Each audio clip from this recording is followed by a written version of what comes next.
గురుగారు నమస్కారం. ఆశీర్వచనం తల్లి. ముందుగా మీకు క్రోధినామ సంవత్సర ఉగాది శుభాకాంక్షలు.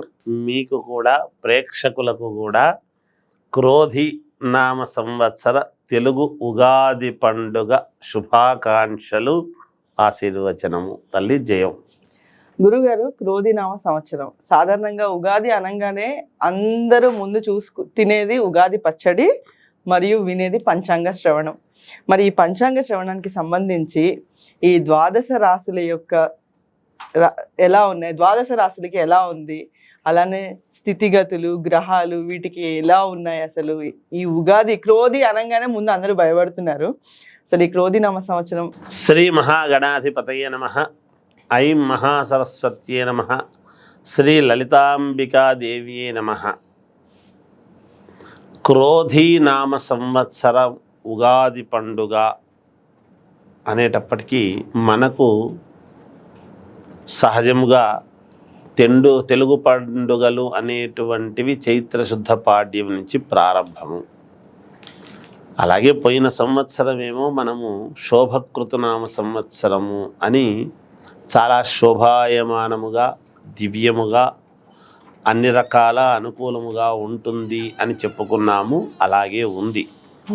ఇప్పుడు క్రోధి అని అనగానే క్రోధము అంటేనే అందరికీ అర్థమవుతున్నది. కానీ ఎప్పుడు కూడా క్రోధము వలన అగ్ని అన్నాం. ఈ సంవత్సరము మంగళవారము కుజుడు రాజు కావటం విశేషం. మంగళవారము అని అనగానే మంగళకరుడు కుజుడు. చూడండి, ధనము రావాలన్నా కుజుడు, రుణాలు తీర్చుకోవాలంటే కూడా కుజుడు యొక్క ప్రాధాన్యత. పైగా భూమికి ఆధిపత్యము, భూమి మీద కుజుడికి చాలా ఎక్కువ. కుజహ అంటే భూకారకుడు అనేటువంటిది అక్కడ తెలుస్తూనే ఉన్నది. ఓకే, మన మానవాళి సర్వము భూమి మీదనే కదా, భూమితో పండేటువంటి ప్రకృతి వీటి మీదనే ఆధారపడి ఉంటూ ఉన్నాం. విశేషమైనటువంటి కింద వేడి అనేటువంటిది కూడా ఉంటుంది కాక భూమిలోనే అని కాకుండా కుజుడు క్రోధాగ్ని అని మనం అనుకున్నాము. కొంచెము కోపాలు ఎక్కువ. కోపములోనే ఆలోచన అనేటువంటిది ఉంటుంది, యథార్థము స్వచ్ఛత కూడా ఉంటుంది కాక. కోప్పడినా మానవాళి కొంచెం కోపముతో ఉండినా యథార్థం అనేటువంటిది ఏమిటి అని తెలుసుకుంటారుగాక ఈ సంవత్సరము. అగ్ని వలన సంస్కరింపబడుతున్నాము కదా. ఒక నూతన గృహప్రవేశం చేశాము మనము. గణపతి, లక్ష్మీ గణపతి హోమం చేస్తున్నాము. హోమము ఏమిటి? అగ్ని కదా. అగ్ని వలన మనం మామూలుగా వివాహం చేసుకున్న ప్రాయశ్చిత్త హోమాలు అని చేస్తున్నాము. అలాగే శాంతి హోమాలని చేస్తున్నాము. ఇవన్నీ దేనికోసం చేస్తున్నట్టు? మనల్ని మనము సంస్కరించుకోవటం కోసం చేస్తున్నట్టే కదా. అంతేగా. ఎప్పుడూ యజ్ఞయాగాది క్రతువులు చేస్తేనే సంస్కరింపబడేటువంటి మనము ఈ సంవత్సరము కుజుడి వలన సంస్కరింపబడతామనేటువంటిది తెలియజేస్తున్నాను. భూముల వలన విపరీతమైనటువంటి భూములకు విలువ, ఎర్రని ధాన్యానికి విలువ, ప్రతి మానవాళికి పెద్ద పెద్ద లోన్లు అనేటువంటివి రావటము, చిన్న చిన్న అప్పులు తీర్చుకోవటము, ఇవన్నీ కూడా తప్పకుండా జరుగుతాయి గాక. అంతేకాకుండా శని మంత్రి అయినాడు. శని మంత్రి కావటంలో ఏమిటి అంటే దేహపీడాకారకుడైనటువంటి శని తీసుకెళితే ఒక ఉన్నతమైనటువంటి స్థితికి తీసుకెళ్తాడు, లేదా చాలా ఇబ్బందుల్లో పెడతాడు. కానీ మరి మంత్రి కదా అయినాడు. మంత్రి అయినప్పుడు కొంచెం ఆలోచన చేసి చెయ్యాల్సినటువంటి బాధ్యత శనైశ్వరుడి మీద కూడా ఉంటుంది కదా. పైగా స్వక్షేత్రగతుడై ఉన్నాడు, కుంభంలోనే ఉన్నాడు. అదొకటి గమనించాలి. తన ఇంట్లో తాను ఉన్నప్పుడు అందరికీ మంచి చేయాలనే చూస్తాడు కదా. కాబట్టి శని కూడా అందరికీ యోగదాయకమైనటువంటి ఇదే చేస్తాడు అనేటువంటిది ఇంకొకటి. అతి ముఖ్యమైనటువంటిది ఇంకొకటి ఏమిటి అంటే చంద్రుడు ధాన్యాధిపతి కావటం. చంద్రుడు ధాన్యాధిపతి కావడం వలన ఏమిటి అంటే చంద్రుడికి ద్రవం ఏమిటి? బియ్యం, వడ్లు. ఈ సంవత్సరము వడ్లు అంటే బియ్యము బాగా పండుతాయి. బియ్యానికి విపరీతమైనటువంటి గిరాకీ ఉంటుంది. కొన్ని చోట్ల బియ్యము కోసము కొన్ని ఇబ్బందులు పడేటువంటి పరిస్థితి కూడా ఉంటుంది. చంద్రమా మనసో జాతః అన్నాడు. అందరి మనస్సు కూడా ప్రజానీకము అందరి మనస్సు ఆలోచనతో కూడినటువంటిది, స్వచ్ఛమైనటువంటి దీంతో దృఢ సంకల్పముతో మంచి మనస్సుతో ఆలోచన చేసి ప్రజలందరూ కూడా ముందుకు సాగుతారు అనేటువంటిది తెలియజేస్తున్నాను. ఇక మిగతా గ్రహాలు మామూలుగా ఉన్నాయి దేనిపాటికవి.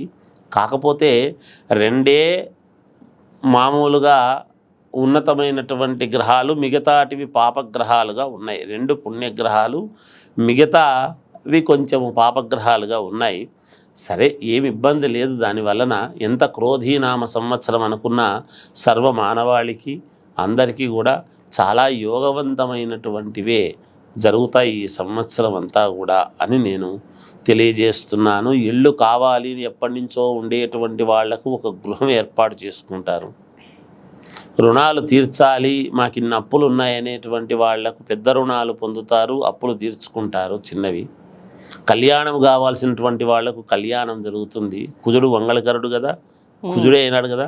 కుజదోషాలు ఉండేటువంటి వాళ్ళు విపరీతమైనటువంటి పూజలు యజ్ఞయాగాదిక్రతులు చేసుకుంటారు.